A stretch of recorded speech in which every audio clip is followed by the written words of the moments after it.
तो साथियों चलिए आज के मार्केट के बारे में चर्चा करते हैं। ऐसा लग रहा है कि निफ्टी ने अपने 50 डे को रिक्लेम कर लिया है। यानी जो सोमवार को गैप अप हुआ था उस दिन 50 डे को रिक्लेम किया एंड अभी पिछले पाँचों दिन इस पर्टिकुलर लेवल को होल्ड किया है। शुक्रवार का जो दिन था वो काफ़ी अहम दिन था क्योंकि उस दिन एक बार फिर से आईटी स्टॉक्स में गैप डाउन ओपनिंग देखने को मिली थी। इन्फोसिस वगैरह अगेन 6% डाउन है ना, नॉन स्टॉप गिरावट देखने को मिली है। तो आईटी स्टॉक्स के गिरने से गैप डाउन हुआ लेकिन क्लोजिंग काफ़ी अच्छी देखने को मिली है, तो ये एक अच्छा संकेत है। और ऐसा लग रहा है कि इस बार 50 डे को रिक्लेम किया है और अगर ऐसा हुआ है, रिलायंस का चार्ट अच्छा नहीं, Reliance closing is not good, tomorrow is very important day. Reliance अपने 50 डे को रिक्लेम नहीं कर पा रहा है बार बार, अगर आप देखें। Late us look at the banks. नहीं, ये नहीं, एचडीएफसी बैंक। तो बैंक्स ऐसा लग रहा है कि रिक्लेम कर चुके हैं। या सो ये बेटर है ऐसा लग रहा है। So banking and NBFC sector से हमें लीडरशिप देखने को मिल सकती है when it comes to Nifty. Yes, large cap stocks में हमें यहीं से लीडरशिप देखने को मिलेगी। एंड उसी के साथ में अडानी स्टॉक्स जो हैं, अडानी एंटरप्राइजेज है या अडानी पावर है, अडानी पोर्ट है, तमाम जगह हमें लीडरशिप देखने को मिल रही है। तो कहीं ना कहीं ये जो स्टॉक्स हैं वो निफ्टी को लीड करेंगे अगर यहाँ से अप ट्रेंड कंटिन्यू रहता है। क्या so far so good, things are looking decent over here. क्योंकि इस बार क्या है, यहाँ पे डिक्लाइनिंग 50 डे था, यहाँ पे जो लेवल है वो जीरो होता हुआ नजर आता है और इस बार थोड़ा सा ऊपर जा रहे हैं। सो इम्पॉर्टेंट होगा, देखते हैं क्या इस बार हम 24,800 की यात्रा पर निकलते हैं क्या निफ्टी पॉइंट ऑफ व्यू से। सिंस लार्ज कैप हमारा सेक्टर है नहीं, सेगमेंट है नहीं, हम लार्ज कैप स्टॉक्स ट्रेड करते हैं नहीं, तो इस पर उतनी ही चर्चा होगी। CNX small cap is leading right from the front. इस दिन यहाँ पे एक बड़ा गैप देखने को मिला एंड उसके बाद में ये जो इनसाइड डे था ये बहुत ही सुंदर था और यहाँ से चीज़ें जो हैं वो बदलती हुई नज़र आती हैं। तो अगर हम सेटअप्स में बात करें तो मैंने किश्त बाय किया था कल, है ना, किश्त बाय किया था यहाँ पे। It is looking actually very good. उसी के साथ में DSSL भी बाय किया था, which I think I am going to sell now. The reason was very simple, already हम डिस्कस कर चुके हैं कि स्टॉक अपने 50 डे पर आता है। एक अप ट्रेंडिंग स्टॉक, एक हाई मोमेंटम स्टॉक अगर आप देखें 80% up, then it is falling back to its 50 day 36% down and right from the top. अब वो ऊपर जाके ही नीचे आएगा। सो 50 डे से बार बार सपोर्ट ले रहा है यहाँ पे, all the 5% stock, but recently I have change my trading a lot. तो धीरे धीरे आपको उसका स्वाद नज़र आएगा। तो यहाँ पे बाय किया था ऑन 17th, है ना, एंड उसके बाद में 50% यहाँ निकाल दिया मैंने, 50% निकाल दिया है and holding the rest at around 8% और 8.5% profit, which I think I am going to exit soon. तो एक बाउंस जिसे आप कहते हैं, मीन रिवर्जन जिसे कहते हैं, ये वो स्ट्रैटेजी है। ऑलरेडी मैंने 50 डे की महिमा आपको बार बार सुनाई है, आपको यूएसडी आईएनआर के एग्जांपल से बताया मैंने आपको कि 50 डे कितना महत्वपूर्ण है। हमने निफ्टी 50 का एग्जांपल बार बार देखा ही, हमने क्रूड का एग्जांपल देखा, उससे समझा कि 50 डे कितना इंपॉर्टेंट होता है। एंड इस बार आप देख सकते हैं कि हम ब्रांड पॉइंट ऑफ व्यू से नीचे आ चुके हैं। लेट्स सी, यही देख लेते हैं। तो अभी थोड़ा बाउंस आना चाहिए, फिर देखते हैं कहाँ पे हम जाते हैं। So I have taken few positions and it is looking good for a while. And if we discuss about other things, so US market is super hot, super hot. मैंने एसएनडी के सेल किया था and look at it, SND के उसके बाद में फिर से न्यू ऑल टाइम हाई पे चला गया। What an action in it, मतलब अलग ही चल रहा है एसएनडी के में। It's a leadership stock and leading right from the front. So ये बात होती है इंडाइसेस को लेके। अब अगर हम हॉट सेक्टर्स के बारे में बात करें तो pharma is not a hot sector right now, है ना। अगर मैं आपको बताऊं तो अगर आप देखेंगे यहाँ पे तो वोलाटिलिटी अराउंड पिवट देखने को मिल रहा है यहाँ पे। It was a breakout but it's a volatility around pivot. वो कार्ड pharma breakout and I bought it here. मैंने लिया था इसको, यहाँ पे सेल किया मैंने। अगेन जैसा कि मैंने कहा 17 से एक जो इनसाइड डे है सीएनएक्स स्मॉल कैप का वो टूटता है और बाहर की तरफ जाता है। It is still looking good, it is still looking good. It was such a nice candle over here, इतना टाइट हो गया था। So I bought it here and sold it around, यहाँ कहीं लिया था करीब 50% यहाँ सेल किया, फिर नीचे आया तो पूरा सेल करना पड़ा। यहाँ पे बताया था आपको आप सभी को बताया था, इन लोगों ने अच्छा प्रॉफिट बनाया इसमें। So I am seeing volatility around pivot, although Bliss GVS में अच्छा एक्शन देखने को मिला, but it was around again not the cleanest of the clean move. Panacea Bios is still okay, still decent, but volatility is still there. Rather, if we talk about hot sector right now, तो हमारे पास में है या aerospace में अगर हम बात करें तो आज़ाद यहाँ पे फेल हो गया, ये भी मैंने आपको बताया था. सो इट फेल्ड, ये यहाँ पे ब्रेकआउट था एंड अगले दिन फेल हो गया, अगर इसी दिन फेल हो गया. सो इसको हम फेल कैटेगरी में मानेंगे. एकस में रिसेंटली वोलाटिलिटी एंड हुई ऐसा लग रहा है, और अच्छा एक्शन देखने को मिल रहा है, और ऐसा लग रहा है कि इट इज़ अ ब्रेकआउट. देखते हैं कल कैसा एक्शन होता है. एंड अगर एकस इज मूविंग देन योर रॉस्टैग is forming a good setup. आप देख सकते हैं बार बार 50 डेज से bouncing and it is consolidating well. मैं शायद ना लूँ यहाँ पे, बट देखा जा सकता है. पारस काफ़ी अच्छा एक्शन रहा है and idea force is 5% stock. It's a decent breakout. Let us see how is it going to move. Premier Explosives में अच्छा action रहा and the breakout happened on Tuesday on this.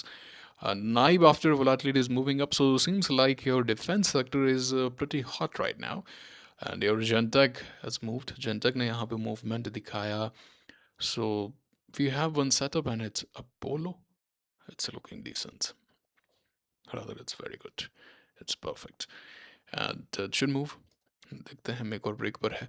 उसी के साथ में अब रिसेंटली अगर हम देखें आइनॉक्स इंडिया का चार्ट काफ़ी सुंदर नज़र आ रहा है.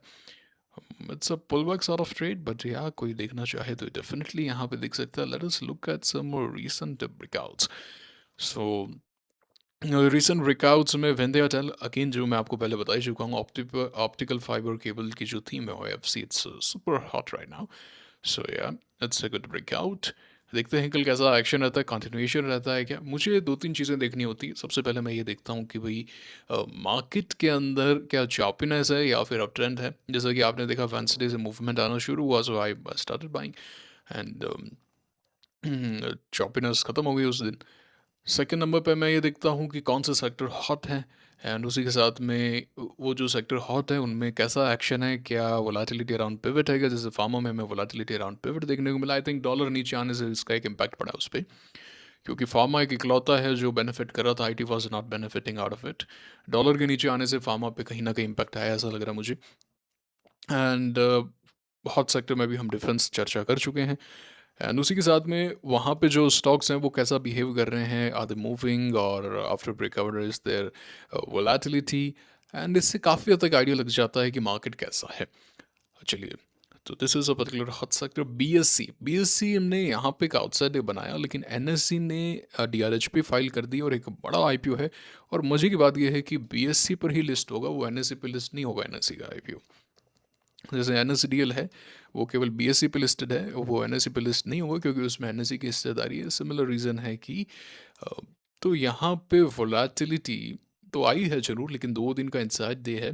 और तो 4100 की ब्रेक एक स्लो मूविंग स्टॉक रह सकता है. ऐसा हो सकता है कि एक महीने के अंदर आपको 15-20% दे, लेकिन क्लीन मूव आ सकता है इसके अंदर. कंपेरेटिवली स्लो, क्योंकि अब एक लार्ज कैप है, बड़ा लार्ज कैप है, तो अब देखा जा सकता है. So it's at a make or break level 3-4% का stop loss, and it can move. If it moves it can move very swiftly, very cleanly rather. And catalyst है यहाँ पे. सो लेट अस सी वैल्यू वैल्यू अनलॉक हल्की last time. MCX जो है वो हम्म, ये क्या खुल गया. Here is it. एमसीएक्स एक शॉर्ट कैंडिडेट है if it is not able to reclaim its 50-day moving average, and if I have funds left, spare funds left, क्योंकि इसकी मतलब एक फ्यूचर की एक जो लॉट है या जो भी है उसको सेल करने के लिए 4 लाख समथिंग का मार्जिन चाहिए. तो अगर मेरे पास स्पेयर मार्जिन होगा, I would love to short sell it for like 2300 और समथिंग. लेट अस सी क्या होता है, because it is at its 50-day moving average. Although it's a rising 50-day moving average. एक चीज़ मैं क्लियर कर देता हूँ, डिक्लाइनिंग 50-day मूविंग एवरेज से ज़्यादा हमें ये क्या हो रहा है. RBNL is listed in, RBNL के नाम से स्टॉक लिस्टेड है यूएस के अंदर. पहले डायरेक्ट खुल जाता था, तो यहाँ पे देख सकते हैं आप देखिए यहाँ पे जो फॉल आया था, not able to reclaim its 50 days, तो डिक्लाइनिंग 50 डे था यहाँ पे। डिवीज लैब ऑफ 2018 दिखता, here is it, so here it is declining 50, 2016 था।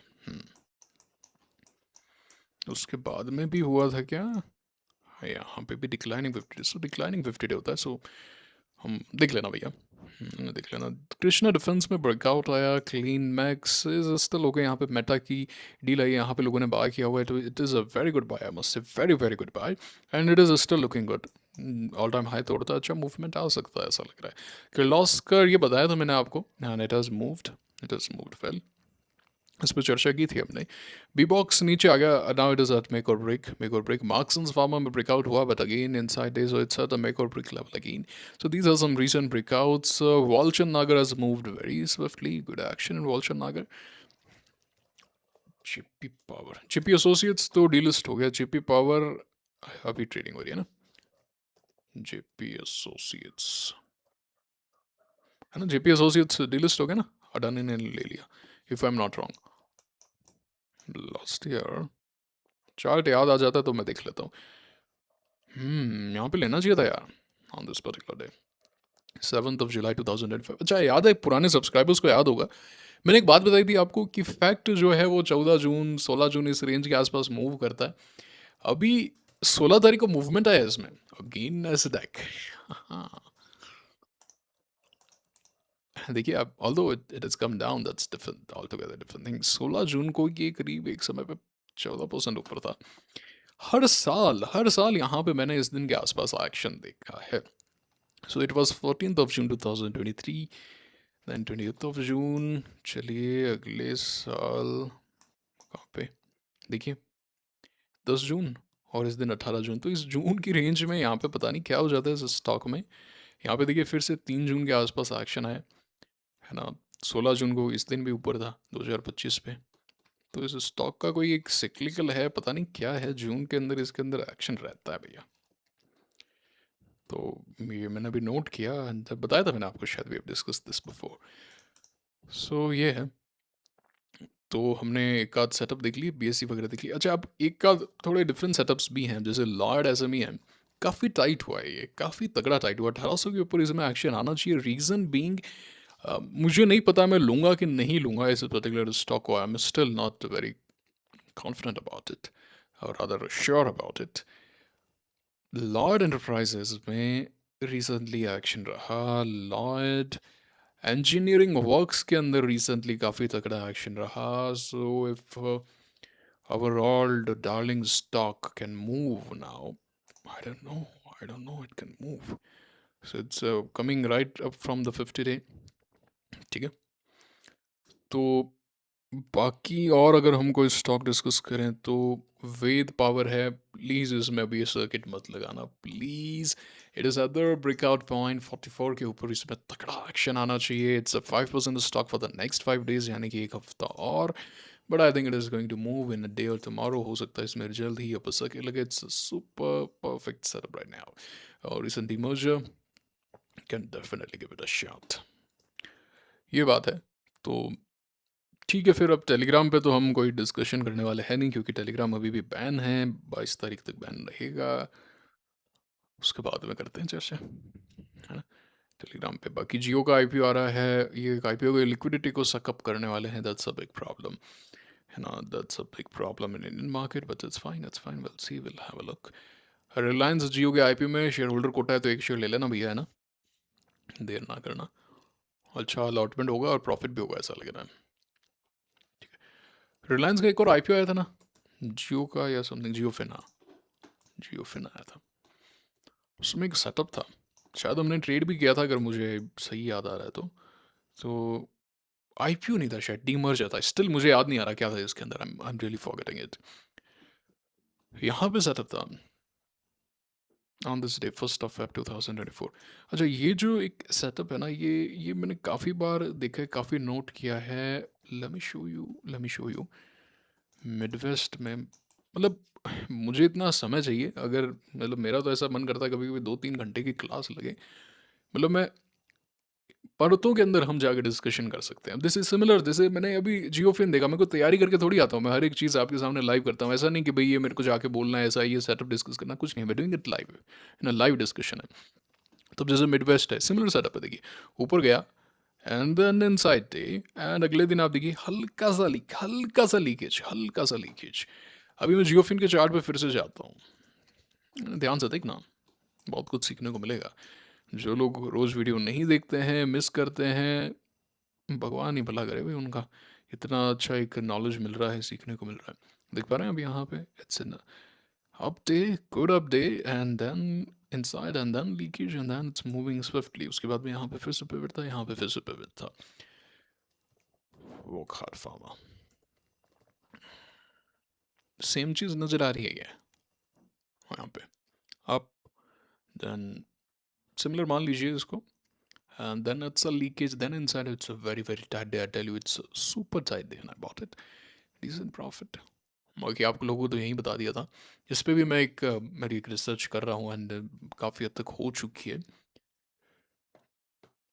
ये था same, I want discuss it right now. ठीक है, तो ये था आज का वीडियो। कैसा लगा मुझे कमेंट करके बताइए। हमने काफ़ी सारे स्टॉक्स देखे हैं, अब आप क्या कर रहे हैं, आपकी ट्रेडिंग कैसे चल रही है, ज़रूर से मुझे कमेंट करके बताइएगा। कुछ कहना चाहते हैं, पूछना चाहते हैं, तो कमेंट बॉक्स आपके लिए हमेशा खुला है। एंड आई होप जल्दी से टेलीग्राम अनबैन हो, अनब्लॉक हो, यार पता नहीं क्या है ये। ऑल्दो वीपीएन से चल रहा है, बट मज़ा नहीं है, सही बता रहा हूँ, मज़ा नहीं है उसमें, है ना। तो ये बात है। मुलाकात होगी आपसे अगले वीडियो में। Signing off, thank you very much.